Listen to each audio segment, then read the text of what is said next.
Last but not least, usually the debate is, okay, no code is great, but code is better. Or code is great, but no code is better. And this keeps going on for ages. And it's actually pretty good for the buzz, meaning that it's a very easy topic to talk about, like to find some advantages or disadvantages of this and that. Okay, you're this and you're that, and this is great for PR, if you will. And this is how probably the first discussions about no code even started.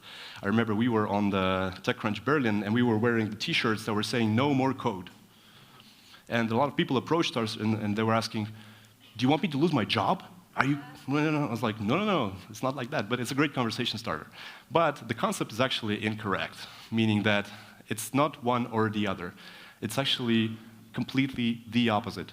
The code and no-code are perfect tools that are meant to be together, meaning that the no-code and code combination is a great balancer for the team. For example, let's say you have a traditional development company, product development company, and you have an engineering team, you have product management, you have marketing, or whatever that is, sales.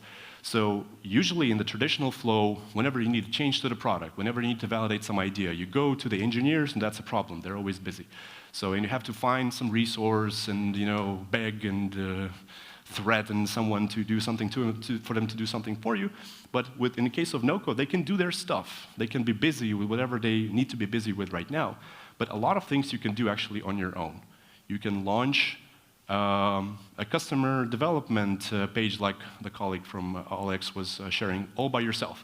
You can take a template, you can tweak it around, you can play with the buttons, and you can do it yourself, and then come to the engineers with the development plan that is already done by yourself. Or let's say if it's a hardcore development company and there's only engineers, there's nobody else. So even the developers can actually use no-code. Let's say if there are developers in the room, you know how much developers like doing trivial things such as login, email form, I don't know, yes or no, this pop-up, and everybody's sick of it because they did it so many times that it's really a waste of their talent to be spending time on this. But still, there's nobody else that can do that besides the actual technical people.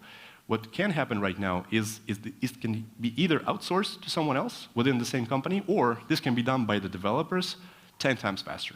They can just copy and paste, plug and play, do this, and then focus on whatever they really want to do, create something new, create something that doesn't yet exist, and then combine the two together. So code and no-code are actually perfect tools, and they exist in great synergy, and you can use both intermittently, and it doesn't compromise one another.